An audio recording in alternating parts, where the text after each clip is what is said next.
frères et sœurs, que le Seigneur vous bénisse. J'espère que vous allez bien. Après 2 semaines d'absence, le Seigneur me fait grâce de vous partager une exhortation et il me donne aussi le temps pour le faire. Voilà, je me trouve à la plaine des Cafres, à l'île de la Réunion. Et voilà, j'aimerais bénir le Seigneur. Père, merci pour ta grâce, ton amour, au nom de Jésus-Christ. Tu es notre roi, notre Messie, notre sauveur. Tu es celui qui nous a sauvés, qui a effacé nos péchés. Tu es celui qui a donné ta vie pour nous et nous voulons te bénir. Merci pour ton Esprit Saint. Seigneur, prends le contrôle sur toutes choses. Seigneur, tu es notre source d'inspiration, notre eau vive et notre pain de vie. Alors, je veux te donner toute la gloire au nom de Jésus-Christ. Amen. Alléluia. Donc le Seigneur m'a mis à cœur de vous parler sur le thème suivant, la jouissance du péché. Donc la jouissance éphémère du péché. Et pour cela, nous allons partir dans l'Épître aux Hébreux à partir du chapitre 11 au verset 24. Hébreux chapitre 11 à partir du verset 24. C'est par la foi que Moïse, devenu grand, refusa d'être appelé fils de la fille de Pharaon. Il préféra être maltraité avec le peuple de Dieu plutôt que d'avoir pour un temps la jouissance du péché. Il regarda l'opprobre de Christ comme une richesse plus grande que les trésors de l'Égypte, car il avait les yeux fixés sur la rémunération. Amen. Donc ici, bien évidemment, il s'agit de Moïse, qui était serviteur de Dieu. Dieu l'avait notamment utilisé et mandaté pour transmettre à Israël la loi de Dieu, notamment les 10 commandements. Quand je dis à Israël, c'est aussi à toute l'humanité, parce que nous savons que l'humanité est régie autour des 10 commandements. Donc tu ne convoiteras pas les choses de ton prochain, tu ne te prosterneras pas devant des dieux faits de main d'homme, tu ne voleras pas, etc., etc. Alléluia. Donc Moïse avait été utilisé par le Seigneur pour ce but-là, pour faire connaître ses oracles aux hommes notamment. Et le Seigneur, avant d'utiliser Moïse, il va permettre que Moïse puisse vivre sous le règne de Pharaon. Et Pharaon, ici, bien évidemment, était un roi qui avait beaucoup de renommée, qui avait beaucoup de richesse, qui avait beaucoup de gloire, qui était beaucoup adulé à l'époque. Donc c'était quelqu'un de très élevé et de très puissant sur la terre. Et donc le Seigneur va permettre que Moïse, son serviteur Moïse, puisse vivre pendant 40 années sous le règne de Pharaon, afin tout simplement de manifester sa gloire, frères et sœurs. Parce que quand le Seigneur fait quelque chose, il ne le fait pas à moitié. Alléluia. Ici, on nous dit, quand Moïse va devenir grand, il va préférer être maltraité avec le peuple de Dieu, plutôt que d'avoir pour un temps la jouissance du péché. Donc, j'aimerais retenir notre attention sur la jouissance du péché qui ne dure qu'un temps. Ici, Moïse, en fait, s'est rendu compte que tous les péchés que lui proposait le royaume de Pharaon n'étaient que éphémères. Il s'est rendu compte que son cœur était toujours vide et que il lui fallait quelque chose de beaucoup plus grand. Donc, il lui fallait notamment une jouissance qui puisse être constante, qui puisse être permanente. Et c'est pour cela que Moïse va commencer à rejeter le système de Pharaon pour rechercher Dieu, afin qu'il puisse avoir le cœur comblé. Et on nous dit ici que Moïse va préférer être maltraité avec le peuple de Dieu plutôt que d'avoir pour un temps la jouissance du péché. Frères et sœurs, Pharaon, bien évidemment, préfigure le péché, tout simplement le royaume de Satan. Le Pharaon préfigure les belles femmes. Pharaon préfigure la gloire. D'une manière prophétique, Pharaon représente les richesses. Pharaon représente l'or, l'argent, la renommée, parce que Pharaon était lui-même quelqu'un de très reconnu sur toute la surface de la terre. C'était un roi élevé en gloire, et c'était Dieu qui l'avait élevé, parce que la Bible dit que c'est Dieu qui donne la gloire, c'est lui qui donne les richesses. Amen. Et on nous dit que Moïse va préférer être maltraité avec le peuple de Dieu plutôt que d'avoir pour un temps la jouissance du péché. Frères et sœurs, la Bible dit que le péché procure une jouissance. Le péché, frères et sœurs, nous procure de la joie, notamment quand nous buvons de l'alcool, nous sommes égayés. Quand nous fumons le cannabis, nous sommes dans une espèce d'osmose. Quand nous nous masturbons, ça nous procure aussi une joie. Mais toutes ces joies-là, frères et sœurs, restent éphémères, c'est-à-dire passagers. Et Moïse avait compris cela. Moïse recherchait plus que cette joie éphémère, frères et sœurs. Et nous comprenons pourquoi le monde possède un niveau de femmes et d'hommes qui aiment autant le péché, parce que la Bible nous dit que le péché procure une jouissance, mais que cette jouissance est éphémère. Cette jouissance n'est pas permanente, n'est pas éternelle, parce que Satan va nous donner cette jouissance passagère pour nous emmener en enfer, et Dieu veut nous donner cette jouissance éternelle pour nous emmener dans son royaume. Donc Moïse avait compris cela. Moïse avait compris que son cœur était toujours vide. Moïse avait connu tout ce que le royaume de Pharaon proposait. Mais Pharaon ne pouvait pas combler le cœur de Moïse. Moïse était toujours à la recherche de quelque chose pour combler son cœur, pour compenser son manque. Et c'est pour cela qu'il va décider de regarder le royaume de Pharaon comme de la boue. Et il va se tourner vers le Dieu d'Israël, vers son Dieu, parce qu'il était destiné à une mission bien particulière. Et parce que c'était un homme juste, c'était un homme qui appartenait au Seigneur. Nous savons tous que les hommes qui naissent dans ce monde naissent dans le péché. L'homme naît avec la racine du péché. Mais les vrais enfants de Dieu ne restent pas indéfiniment dans la jouissance passagère du péché. Parce que les vrais enfants de Dieu ressentent ce manque-là. Et ils veulent autre chose. Donc c'est mon cas, frères et sœurs. Hier, j'étais aussi dans l'alcool, dans le cannabis, dans la cigarette, dans la masturbation, dans les boîtes de nuit, dans toutes ces choses que le monde offre. Et pendant un certain temps, j'étais dans la satisfaction.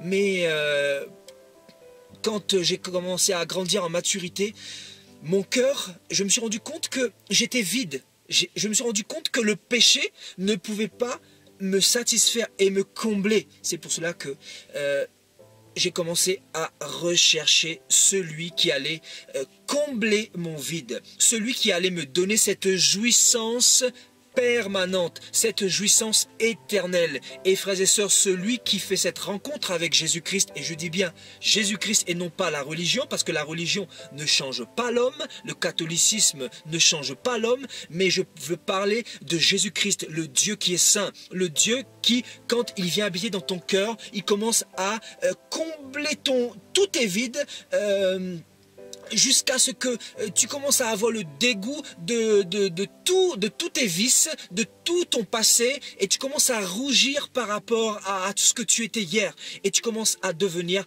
une nouvelle créature. Et ça, il n'y a que Dieu qui peut faire cela. Et donc, un cœur qui n'est pas comblé, frères et sœurs, en profondeur, c'est quelqu'un qui va continuer à pécher et à jouir de la vanité du péché, de la jouissance du péché qui est passagère, frères et sœurs. Parce que la Bible dit que le péché procure une jouissance. Le péché procure une joie. Le péché procure des instants de bonheur. Mais ces instants-là ne sont pas durables, ne sont pas éternels, frères et sœurs. La Bible dit, que sert-il à un homme de gagner le monde entier s'il perdait son âme, frères et sœurs?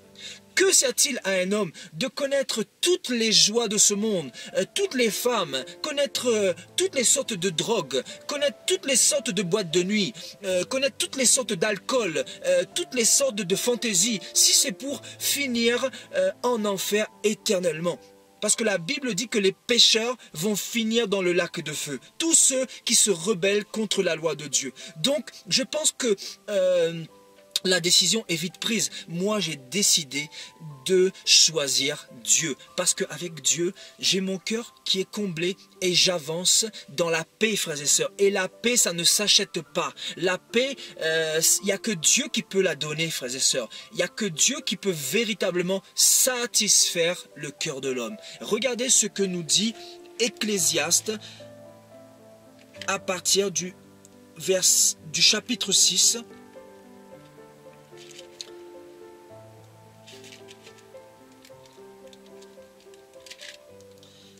Ecclésiaste à partir du chapitre 6 au verset 7.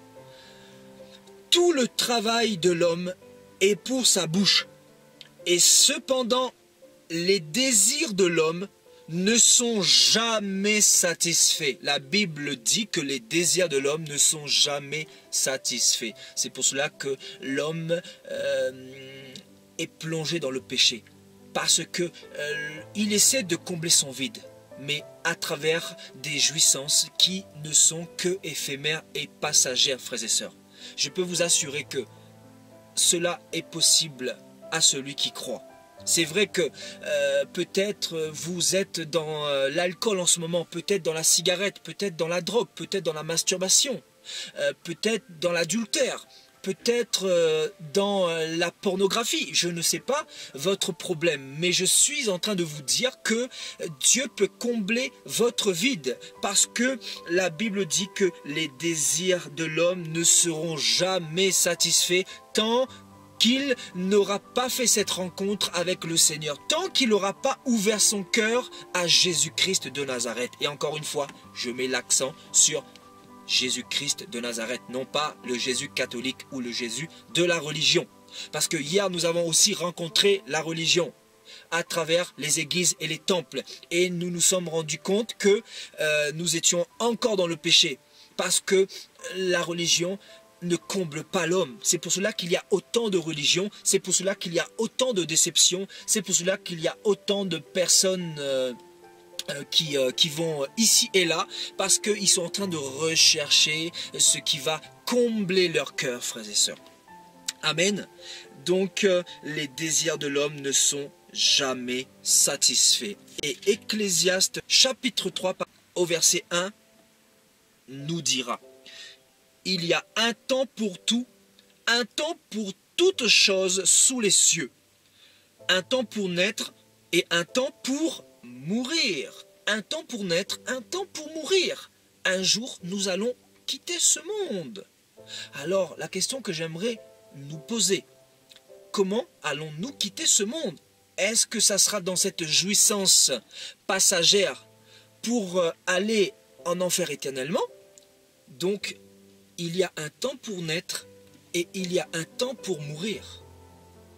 Il y a un temps pour prendre des décisions et un temps où il sera trop tard. L'Épître aux Hébreux, chapitre 9 au verset 27 nous dit: il est réservé à l'homme de vivre une seule fois et de mourir une seule fois, après quoi vient le jugement. Donc il y a aussi le temps du jugement. Donc nous passerons tous devant le trône de Dieu pour rendre des comptes de tout ce que nous avons fait sur la terre, des décisions que nous aurons prises, bonnes ou mauvaises. Et c'est pour cela que nous devons nous préparer pour ce temps-là, pour ce temps du jugement qui va arriver dans la suite des temps, parce qu'il est écrit que tous passeront devant le trône de Dieu. C'est pour cela que si aujourd'hui ton cœur est encore vide, il est possible que Dieu comble ton cœur aujourd'hui même.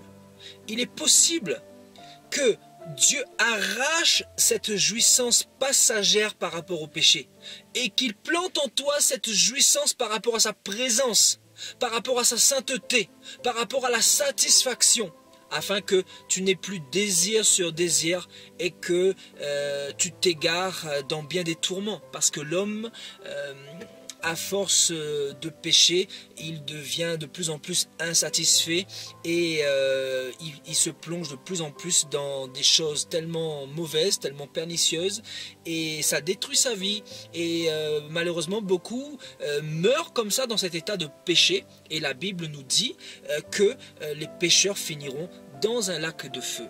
Donc, il faut se préparer par rapport à l'éternité. Amen. Donc, si vous voulez vraiment que Dieu rentre dans votre cœur afin de vous donner cette jouissance permanente, cette jouissance constante, afin que vous n'ayez plus de mauvais désirs par rapport au péché, qui procure une jouissance passagère, il faut simplement ouvrir votre cœur, être sincère avec Dieu. Et la Bible dit que si quelqu'un veut aller à Dieu, il doit passer par Jésus-Christ. Et je sais qu'il y a aussi des personnes qui sont chrétiennes et qui ont du mal à abandonner certains péchés. Si c'est le cas, dites-vous que vous n'avez pas encore laissé à Jésus-Christ toute la place. Ce qu'il veut, c'est votre cœur. Il veut habiter pleinement dans votre cœur. C'est pour cela qu'il ne faut pas le résister.